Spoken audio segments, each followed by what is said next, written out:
Hello बच्चों, हमारा 12th का जो नेक्स्ट टॉपिक है वो है work done in rotating electric dipole. यानी कि हम इलेक्ट्रिक डाइपोल को क्या करवाएंगे, रोटेट करवाएंगे। तो हमें क्या करना पड़ेगा, वर्क डन करना पड़ेगा। वो देखेंगे कैसे डेरिवेशन होगी, क्या फॉर्मूला होगा, वो सब कुछ। ठीक है, तो उसके लिए हम मान लेते हैं इनिशियली हमारा जो डाइपोल मूवमेंट है और इलेक्ट्रिक फील्ड है, दोनों की डायरेक्शन क्या है, सेम है। यानी कि उनके बीच का एंगल कितना है, 0 डिग्री है।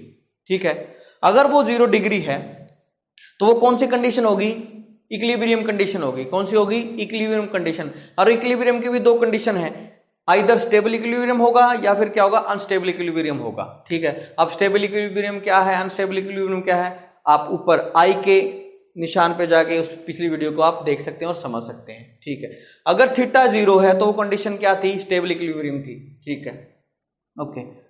अगर ये स्टेबल इक्विलिब्रियम में है, इनिशियली ये जो था, ये रेड पेन से अब मैंने जो डाइपोल बना रखा वो ऐसे था, इसकी डायरेक्शन में वो ऐसे ही रहेगा, वो स्टेबल है। अगर उसकी कंडीशन से मैं थोड़ा सा भी उसको रोटेट करवाऊंगा, दोबारा फिर वो उसी कंडीशन में आने की कोशिश करेगा, क्योंकि वो तो कौन सी कंडीशन थी, स्टेबल इक्विलिब्रियम थी। ठीक है, तो मैं क्या चाहता हूं कि ये अपनी कंडीशन स्टेबल इक्विलिब्रियम में ना रहे, ये क्या करे, रोटेट करे। ये क्या करे, रोटेट करे। तो ये तो यहां पे रहना चाहता है, बट मैं चाहता हूं ये रोटेट करे, तो मेरे को क्या करना पड़ेगा, वर्क डन करना पड़ेगा। ठीक है, और वर्क डन का फॉर्मूला क्या है बच्चा party, work done is equal to force into displacement. Force into displacement, और फोर्स इनटू डिस्प्लेसमेंट किसमें यूज करते हैं, लीनियर मोशन में यूज करते हैं। किसमें यूज करते हैं, लीनियर मोशन में।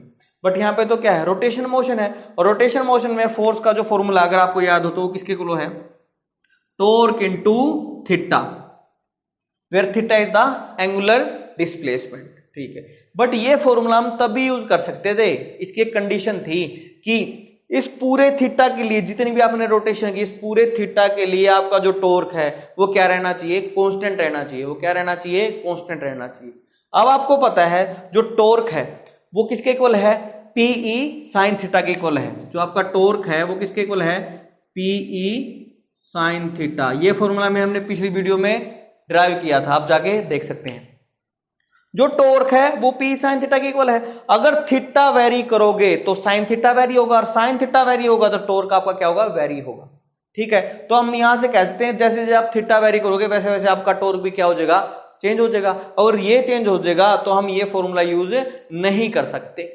समझ में आ गया, तो हम ये फॉर्मूला तो यूज कर नहीं सकते। अब क्या करेंगे, अब हम यूज करेंगे कैलकुलस का। किसका यूज करेंगे, कैलकुलस का।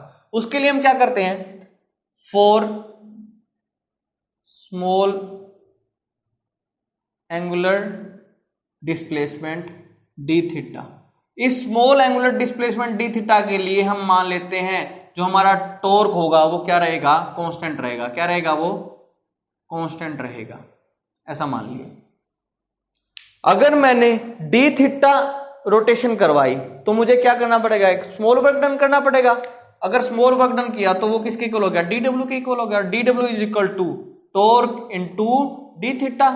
अब ये फॉर्मूला क्यों यूज किया, क्योंकि भाई इस डी थीटा के लिए, इस डी थीटा के लिए हमने टॉर्क को क्या मान लिया, कांस्टेंट मान लिया ऊपर, तो हम ये फॉर्मूला यूज कर सकते हैं। और ये किसके इक्वल आ गया, डी डब्ल्यू के इक्वल आ गया। ठीक है भाई, बट मैंने क्या किया, मैंने डी थीटा एंगुलर डिस्प्लेसमेंट करवाई तो मुझे क्या करना पड़ा, डी डब्ल्यू वर्क डन करना पड़ा। इसी तरह अगला जो डी थीटा मैं एंगुलर डिस्प्लेसमेंट कराऊंगा तो मुझे क्या करना पड़ेगा, अनदर डी डब्ल्यू करना पड़ेगा। इसी तरह और डी डब्ल्यू करना पड़ेगा। तो क्या होगा, अगर टोटल वर्क डन मुझे निकालना है तो अब सारे के सारे डी डब्ल्यू जो निकले हैं उनको सबको क्या कर दूं, मैं ऐड कर दूं। और ऐड कैसे करते हैं, इंटीग्रेशन से ऐड करते हैं। तो डी डब्ल्यू जो आया, इंटीग्रेशन जो डब्ल्यू आया वो इंटीग्रेशन ऑफ डी डब्ल्यू के इक्वल आ गया। और ये किसके इक्वल आ गया, torque into D theta. Let's say general case theta 1 से थीटा 2 इसके लिमिट मान लेते हैं, जनरल एक यहां से डब्ल्यू। और आपको पता है टॉर्क की वैल्यू क्या है, PE sine theta into D theta. Limits क्या है, थीटा 1 से थीटा 2। आपका डाइपोल मूवमेंट कांस्टेंट, ई भी आपका क्या है, कांस्टेंट। इंटीग्रेशन में क्या रह गया, साइन थीटा। तो यहां से W is equal to P into E, तो आपका आ गया बाहर, अंदर आ गया sine theta D theta. Limit क्या है, थीटा 1 से थीटा 2। ओके, और आपको पता है साइन थीटा का इंटीग्रेशन क्या है, माइनस कोस थीटा। तो यहां से जो ये आया, डब्ल्यू आया, वो किसके इक्वल है, पीई, अंदर क्या बच गया, minus cos of theta, theta 1 से थीटा 2। माइनस को बाहर ले लो, माइनस को अगर बाहर ले लेंगे तो ये माइनस चला गया। अब लिमिट्स अगर पुट करोगे, बच्चा पार्टी देख लीजिए, अभी तक नोट डाउन कर लीजिए पॉज करके, अगर आप लिमिट्स पुट करोगे तो यह क्या गया, minus PE, upper limit put करिए cos of theta 2, upper limit पहले पुट करोगे, माइनस कोस ऑफ थीटा 1, ऐसे आ गया।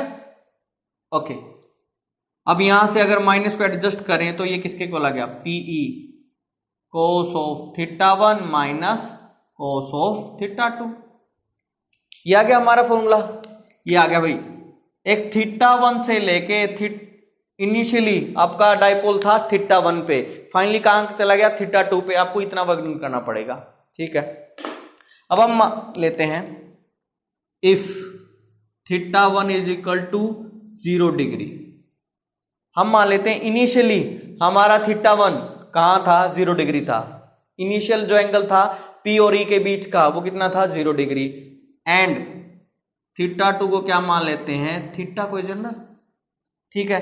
तो यहां से जो वर्क डन आया इस केस में ये आ गया PE cos 0, थीटा 1 को क्या पुट करोगे, 0, तो cos 0 कितना है, 1, तो यहां से आ गया 1 माइनस, और थीटा 2 की जगह पुट करोगे थीटा, और तो क्या हो जाएगा 1 माइनस cos ऑफ थीटा। अगर थीटा 1 0 डिग्री होगा और थीटा 2 को कोई जनरल एंगल थीटा ले लोगे तो ये आ गया आपका फॉर्मूला, ये आ गया भाई। अब क्या करते हैं, अगर मैं अब स्पेशल केस लेते हैं, if theta 1 is equal to 0 degree, theta 1 तो क्या लिया, 0 डिग्री लिया, और थीटा 2 कितना ले लिया, 90 डिग्री ले लिया। तो उस केस में यानी कि हमें इनिशियली हमारा डाइपोल मूवमेंट इसके डायरेक्शन में था, हमें क्या करना है, इन दोनों के बीच में ऐसे इलेक्ट्रिक डाइपोल के बीच में इलेक्ट्रिक फील्ड के बीच में एंगल कितना बनाना, 90 बनाना है, इसका ये काम है। तो हम क्या होगा, कितना वर्क करना पड़ेगा, आप खुद देखिए, W is equal to P तो एज इट इज, ये क्या है, cos theta 1, cos theta 1, theta 1 की वैल्यू 0, तो यहां पे क्या आ जाएगा 1, क्योंकि कोस 0 1, और थीटा 2 90, और कोस 90 कितना है 0, तो 0। यहां से W की जो वैल्यू आई वो क्या आई, प्लस PE, क्या आई है, प्लस PE। आ गया नहीं आ गई, तो हमें जब हमारा डाइपोल यहां पे होगा और उसको 90 डिग्री पर लेके जाएंगे तो हमें कितना वर्क करना पड़ेगा, PE वर्क डन करना पड़ेगा। कितना करना पड़ेगा, P into E। Okay, next case देखते हैं, if theta 1 is equal to 0 degree and theta 2 is equal to 180 degree, यानी कि इलेक्ट्रिक डाइपोल और इलेक्ट्रिक फील्ड दोनों एक दूसरे की डायरेक्शन में है, और हमें क्या क्या चाहिए भाई, इन दोनों के बीच में क्या आ जाए, 180 का कोण आ जाए, यानी इससे अपोजिट हो जाए, ठीक है ना, यानी कि डाइपोल मूवमेंट घूम के अपोजिट आ जाए, तो ये केस है। तो इस केस में अगर आप W देखोगे वो किसके इक्वल आ जाएगा, P तो एज इट इज, और कोस 0 1 माइनस कोस 180 -1, तो -1 यहां पे आ गया। अगर ध्यान से देखो PE 1 माइनस माइनस क्या हो गया, प्लस, तो क्या आ गया +1। अगर टोटल देखो तो यहां से W इज इक्वल टू क्या आ गया, 2 इंटू P इंटू E। तो ध्यान रखिए, जब आपका इलेक्ट्रिक डाइपोल 0 डिग्री से 90 डिग्री पे जाता है तो आपने कितना वर्क डन किया, P इंटू E, और जब आपका डाइपोल मूवमेंट 0 डिग्री से 180 पे गया तो आपने कितना वर्क डन किया, 2PE। इसको ऐसे भी समझ सकते हैं, 0 से 90 पे गया P किया होगा, और 90 से 180 किया होगा, तो कितना गया होगा, और P, यानी कि P यहां तक और P यहां तक, टोटल कितना होगा 2PE। आप ये भी देख सकते हैं 90 डिग्री से अगर 180 डिग्री पे जाते हैं, 90 डिग्री से 180 डिग्री पे जाते हैं, यानी कि थीटा 1 तो कितना है 90 और थीटा 2 क्या है 180, तो हमने कितना वर्क डन किया है, PE वर्क डन किया है। आप यहां से भी निकाल सकते हैं, यहां से अगर देखें कि थीटा 1 तो क्या है आपका 90 डिग्री और थीटा 2 क्या है 180 डिग्री, तो देख लीजिए यहां से मैंने क्या किया, W is equal to PE cos 90 0, okay minus, और cos 180, थीटा 2 की वैल्यू कितना है 180 डिग्री है, cos 180 -1, यह आ गया -1, तो ये क्या आ गया माइनस माइनस प्लस, और ये क्या आ गया +1, तो W is equal to P into E. समझ में आ गया नहीं आ गया?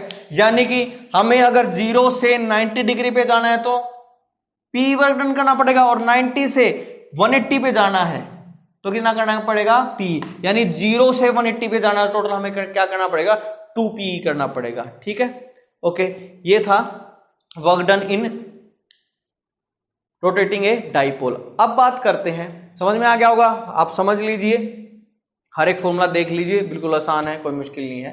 और पिछली वीडियो स्टेबल इक्विलिब्रियम क्या था, अनस्टेबल इक्विलिब्रियम क्या था, आप आई के बटन पर क्लिक कीजिए और वहां से आप वीडियो को देखिए, आपको सब समझ में आ जाएगा कैसे कैसे किया था। ओके, अब क्या बात करते हैं, नेक्स्ट है एनर्जी इन ए डाइपोल। भाई एक डाइपोल रखा है कहीं पे, उसमें एनर्जी कितनी है, ठीक है, अब वो देखते हैं। अब बात करते हैं एनर्जी इन ए डाइपोल। ठीक है, अगर हमारा डाइपोल उसकी स्टेबल इक्विलिब्रियम पोजीशन पे रखा हो, जहां पे वो रहना सबसे ज्यादा पसंद करता है, तो क्या वहां पे भी उसके पास कोई एनर्जी होगी? अगर होगी तो कितनी वैल्यू होगी, वो सब देखेंगे। ठीक है, आपको पता है अगर ये इसकी स्टेबल इक्विलिब्रियम है पोजीशन है, स्टेबल इक्विलिब्रियम पोजीशन यानी कि इलेक्ट्रिक फील्ड और डाइपोल मूवमेंट के बीच में एंगल कितना है 0 डिग्री है। अब स्टेबल इक्विलिब्रियम क्या है, अनस्टेबल इक्विलिब्रियम क्या है, आप पिछली वीडियो देख लीजिए आई पे जाके, मैं दोबारा बोल रहा हूं आपको, ये तो आपको आइडिया नहीं आएगा स्टेबल इक्विलिब्रियम और अनस्टेबल इक्विलिब्रियम इतनी देर से बोले जा रहे हैं है क्या वो। ठीक है, तो ये डाइपोल मैंने इसकी स्टेबल इक्विलिब्रियम पोजीशन पे रख दिया लाके। ठीक है, तो अब देखना है क्या इसके पास एनर्जी होगी। ठीक है, उससे पहले देखिए ये बुक मैंने इसके ऊपर क्या रख दिया, डस्टर लेकर रख दिया ऐसे। अभी डस्टर के लिए ये पोजीशन क्या है, स्टेबल इक्विलिब्रियम पोजीशन है। बाहर से कोई आया, उसे पूछा कि भाई ये जो डस्टर है क्या इसके पास एनर्जी होगी? मैंने कहा कि ये हाँ इसकी स्टेबल इक्विलिब्रियम पोजीशन पे भी रखा है, तो क्या अभी भी इसके पास एनर्जी होगी?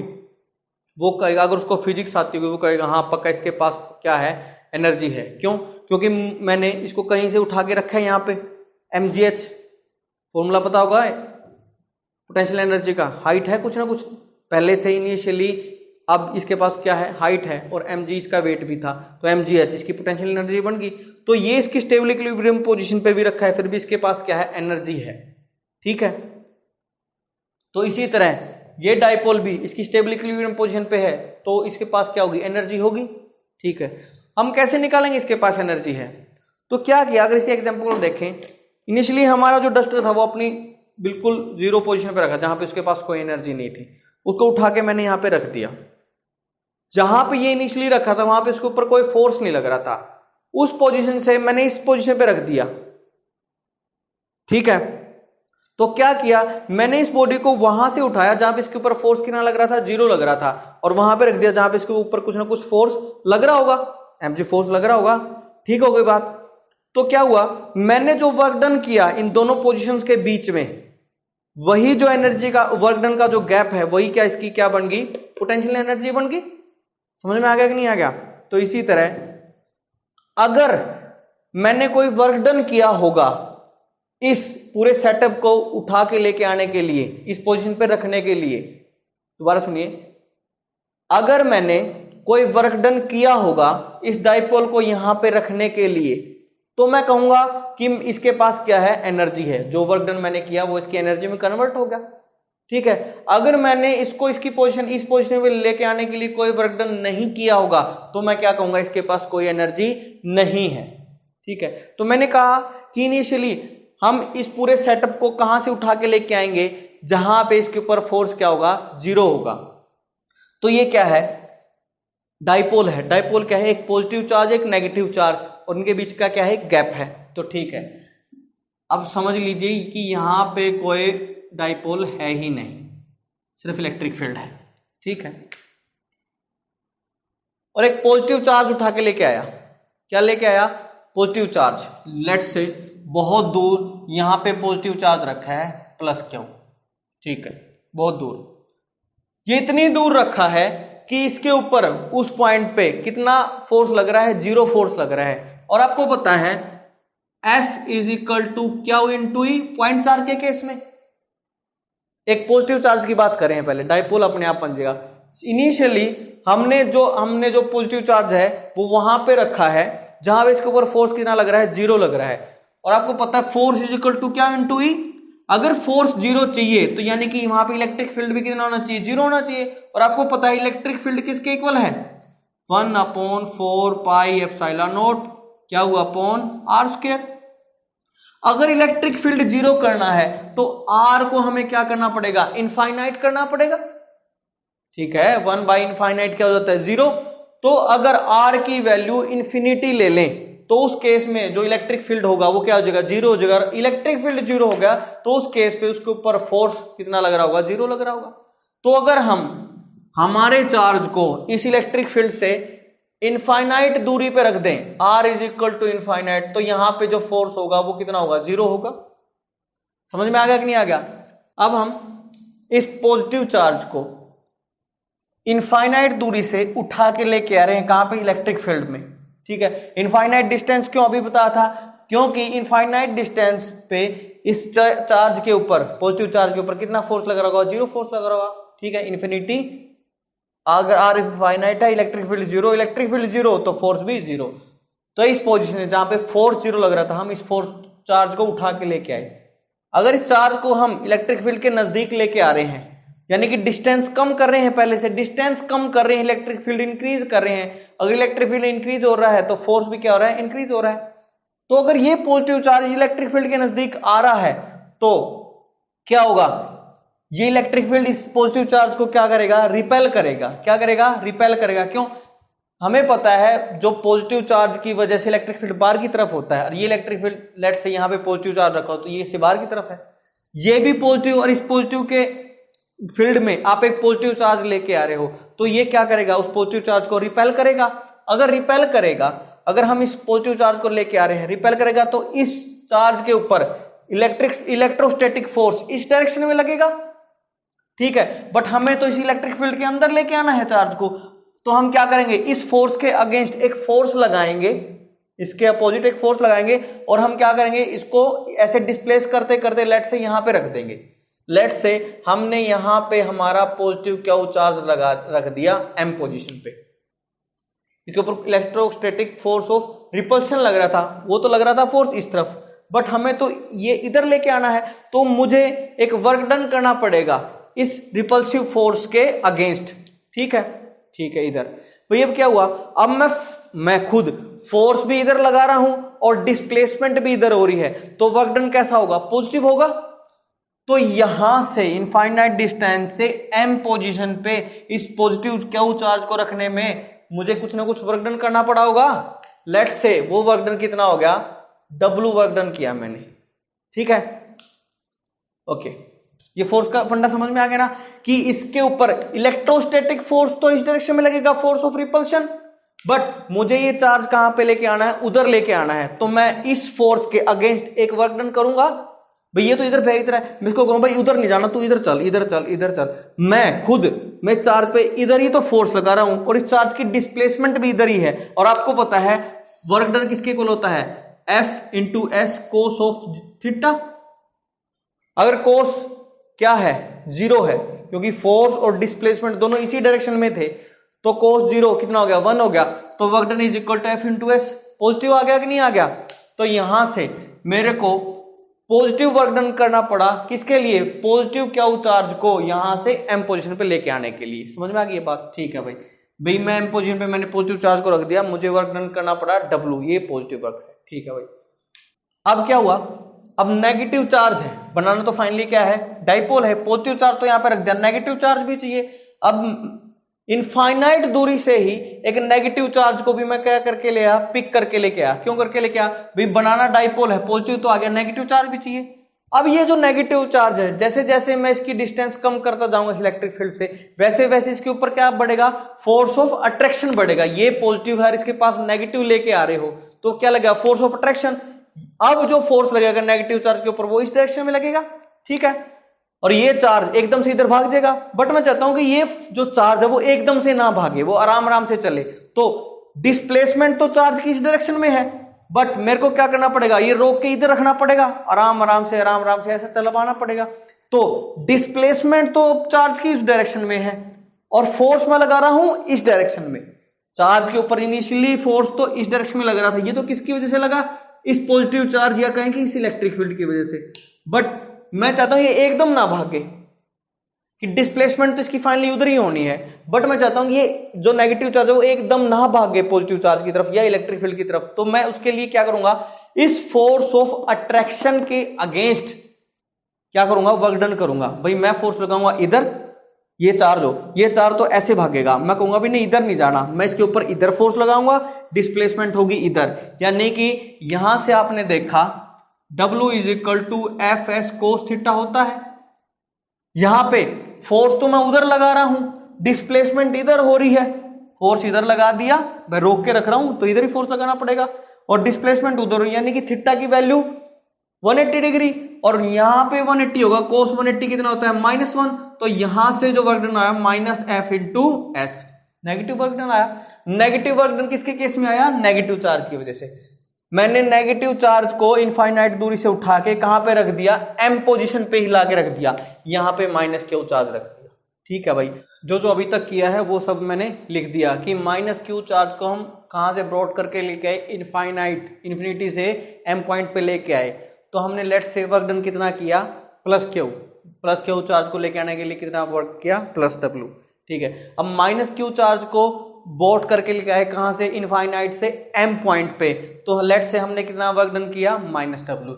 यानी कि हम प्लस क्यू चार्ज को एम पॉइंट पे लेके आए, हमने वर्क डन किया plus W, minus Q charge को बोट करके लेके आए इनफाइनाइट से, हमने कितना वर्क डन किया, माइनस डब्ल्यू। तो दोनों चार्जेस जब एम पोजिशन पे रखा था तो नेट वर्क डन हमने क्या किया, एक प्लस डब्ल्यू एक माइनस डब्ल्यू। तो यहां पे दोनों चार्जेस को लेके आने के लिए हमने नेट वर्क डन अभी तक कितना किया है, 0।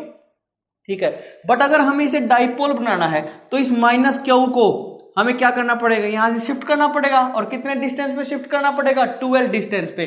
तो माइनस क्यू को हमें कहां पे रखना पड़ेगा, लेट से कोई अनदर पॉइंट था एन पॉइंट, हम उस एन पॉइंट पे ले आए माइनस क्यू चार्ज को, और एम और एन के बीच का डिस्टेंस कितना है, 12, तभी तो ये डाइपोल बनेगा। ठीक है, हमें डाइपोल बनाने के लिए माइनस क्यू को एम पोजीशन से कितनी दूरी पे और लेके जाना पड़ेगा, 12 दूरी पे और लेके जाना पड़ेगा। ठीक है, अगर मैं इसको 12 दूरी पे लेके आया तो मेरे को क्या करना पड़ेगा, कुछ एक वर्क डन करना पड़ेगा। तो मैंने जो वर्क डन किया है माइनस क्यू चार्ज को कहां से, एम पोजीशन से एन पे लेके आने के लिए, यानी कि मैंने कितने डिस्प्लेसमेंट कराई है, 12 डिस्प्लेसमेंट कराई है। तो इसके लिए मुझे एक वर्क डन करना पड़ेगा, work done from M to N, M position से एन पोजीशन पे, वो किसके इक्वल होगी, हमें पता है work done is equal to F S cos theta. ठीक है, F S into cos of theta, ऐसा ही है। फोर्स इज इक्वल टू क्या, इंटू ई, मैग्नीट्यूड कितना चार्ज का, क्या, इलेक्ट्रिक फील्ड ई, और डिस्प्लेसमेंट आपने कितनी करवाई है, 12, और डिस्प्लेसमेंट और फोर्स के बीच का एंगल कितना था, अभी देखा था नेगेटिव चार्ज के केस में, डिस्प्लेसमेंट इधर थी, फोर्स इधर था, एंगल कितना था, 180 डिग्री। तो यहां पे क्या आ जाएगा, कोस 180 डिग्री।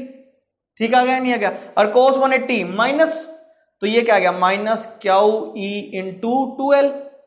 ठीक है, और यही तो मैंने लिखा है कि माइनस क्यू चार्ज को एम से एन तक लेके आए, यानी हमने डिस्प्लेसमेंट कितनी कराई, 12। तो उस केस में एम से एन तक लेके आने के लिए हमने कितना वर्क डन किया है, minus Q E into 12, minus Q into 12। और आपको पता है क्यू इंटू 12 किसके इक्वल है, क्यू इंटू 12 किसके इक्वल है, पी के इक्वल है। तो मैंने जो वर्क डन किया है, मैं यहां पे लिख देते हैं, मैंने जो वर्क डन किया कहां से लेके आने के लिए, एम से लेके एन तक लेके आने के लिए जो वर्क डन किया वो किसके इक्वल है, माइनस क्यू इंटू 12।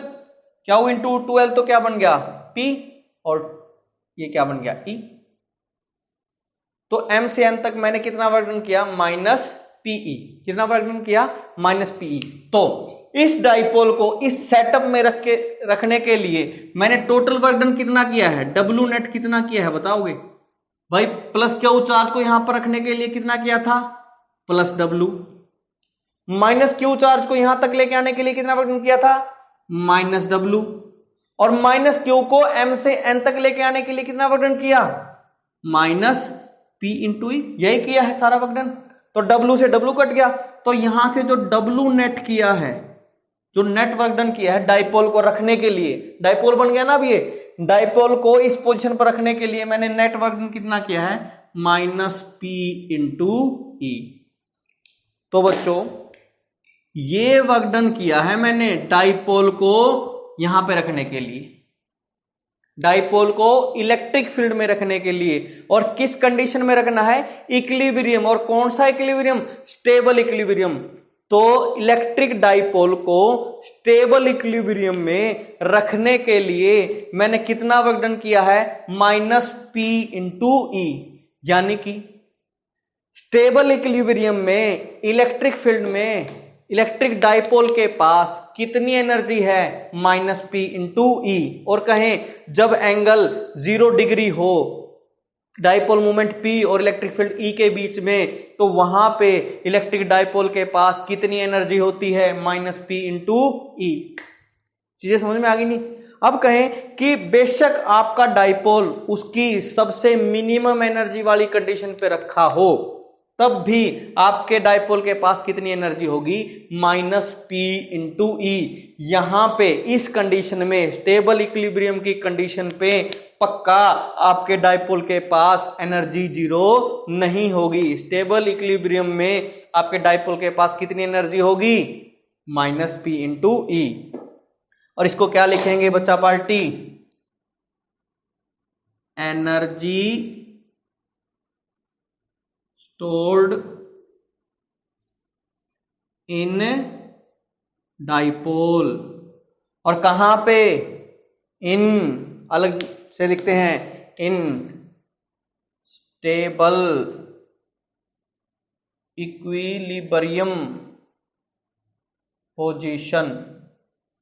तो स्टेबल इक्विलिब्रियम पोजीशन पे अपनी डाइपोल के पास इलेक्ट्रिक फील्ड E के अंदर 0 एनर्जी नहीं होगी। कितनी एनर्जी होगी, माइनस PE, माइनस PE। तो अब क्या करेंगे, हम और पोजीशन देखेंगे उनके पास कितनी कितनी एनर्जी होगी, अब वो देखते हैं। अभी अब हम 3 केस लिखते हैं। पहले केस में तो क्या है, इलेक्ट्रिक फील्ड और आपका डाइपोल मूवमेंट क्या है, एक दूसरे के पैरेलल है, यानी इनके बीच का एंगल कितना है, 0 डिग्री। दूसरे केस में इलेक्ट्रिक फील्ड और आपका डाइपोल मूवमेंट क्या है, 90 डिग्री के एंगल पे है, ठीक है। तीसरे केस में इलेक्ट्रिक फील्ड और आपका डाइपोल एक दूसरे के एंटी पैरेलल है, यानी कि यहाँ पे थीटा की वैल्यू कितनी है, 180 डिग्री है, ठीक है।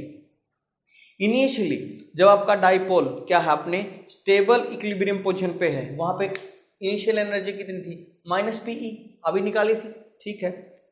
और अब ये इसी पोजीशन पे पड़ा है, कोई रोटेशन नहीं हुई। अगर रोटेशन नहीं हुई तो हमें कोई वर्क डन भी नहीं करना पड़ा, तो वर्क डन इन रोटेशन कितना हो गया, 0। ये इनिशियल एनर्जी की वैल्यूज लिखेंगे, यहाँ पे लिखेंगे वर्क डन इन रोटेशन। तो माइनस PE प्लस 0, नेट कितना आ गया, माइनस PE, ठीक है।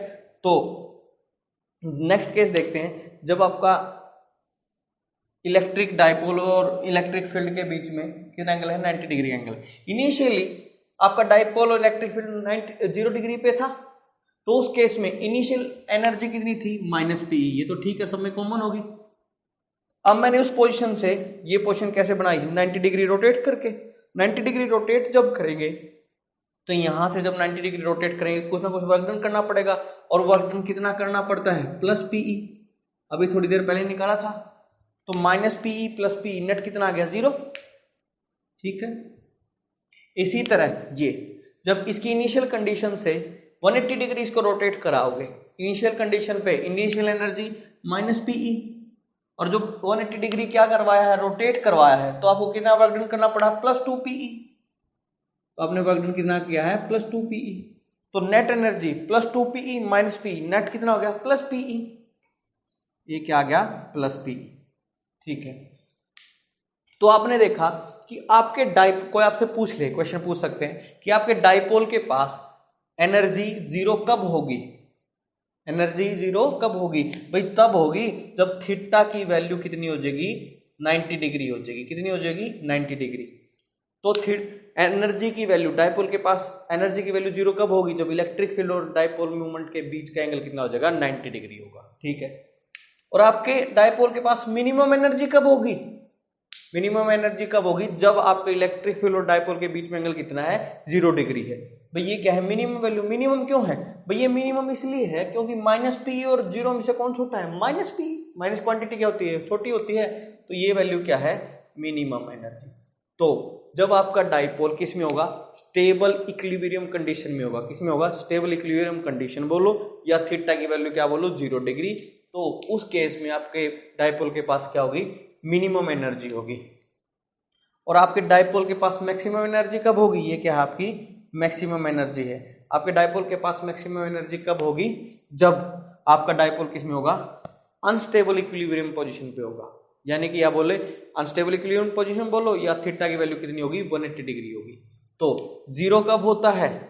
डायपोल के पास एनर्जी कब 0 है? जब इलेक्ट्रिक फील्ड और डायपोल के बीच का एंगल कितना है?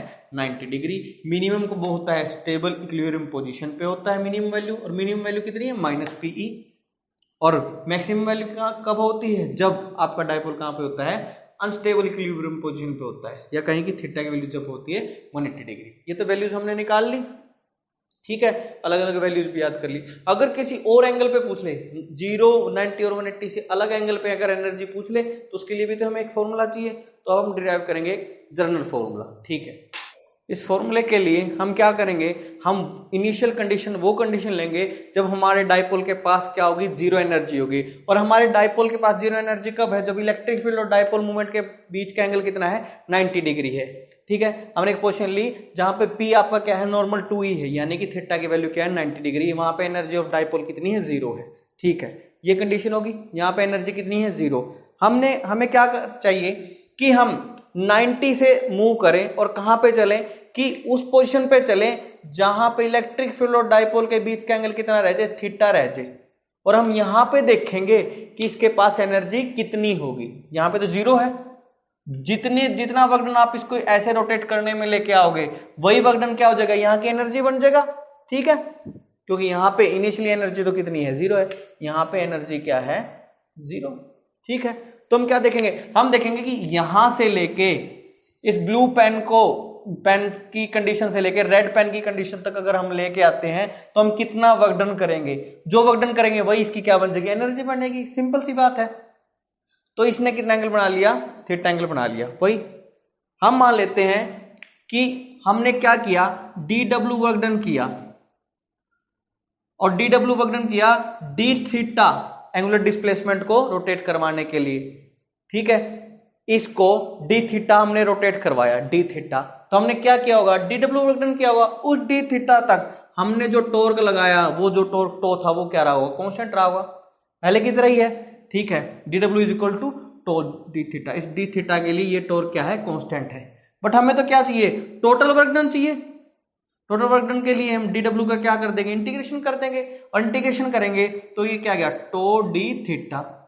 और इनिशियल एंगल कितना है? 90 डिग्री, ठीक है। इनिशियल लिमिट क्या है थीटा की? 90 डिग्री। और जाना कहां है? फाइनल एंगल कितना है? थीटा। समझ आ गया कि नहीं आ गया? तो यहां से w is equal to torque की वैल्यू कितनी है?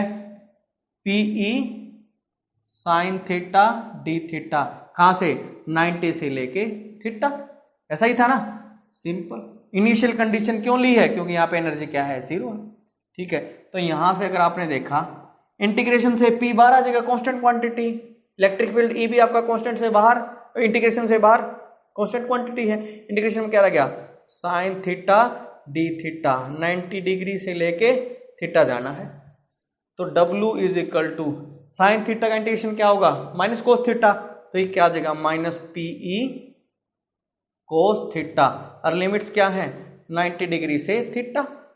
लिमिट्स पुट कर दो बस यहाँ पे। तो यहां से W is equal to -PE cos theta. Upper limit put करी cos theta, minus lower limit put करोगे कोस 90। और कोस 90 कितना होता है? 0।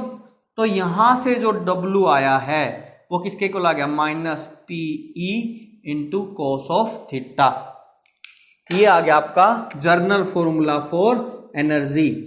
यही क्या है? Energy store. ये क्या होगी? Energy in dipole. समझ में आ गया? तो ये सब था डाइपोल की एनर्जी के बारे में, ठीक है। तो यहीं पे हमारा जो ये टॉपिक है हम इसको क्या करते हैं, ओवर करते हैं, आज का लेक्चर यहाँ पे खत्म करते हैं। और जो नेक्स्ट लेक्चर होगा, देख लीजिए, इसको नोट डाउन कर लीजिए अभी तक, ओके पॉज करके। ओके, जो नेक्स्ट जो लेक्चर होगा हमारा, शायद 2 या 3 लेक्चर जो हम करेंगे वो हम करेंगे एनसीईआरटी के न्यूमेरिकल। जो अब तक हमारा ये सिलेबस हुआ है हम उसके क्या करेंगे, न्यूमेरिकल करेंगे एनसीईआरटी के, ताकि आपका सीबीएसई बोर्ड हो, एचपीएससी बोर्ड हो या कोई भी बोर्ड हो, आपको क्या कर दो, अच्छे से अटेम्प्ट कर पाओ इन क्वेश्चंस को, कोई भी आपका क्वेश्चन छूटे ना, ठीक है। और वही सब्सक्राइब करवाइए अपने फ्रेंड से, लाइक कीजिए, शेयर कीजिए मैक्सिमम से मैक्सिमम, और खुश रहिए, पढ़िए। कोई आपकी क्यूरी हो उसको कमेंट बॉक्स में डालिए, एंड खुश रहिए। Thank you so much.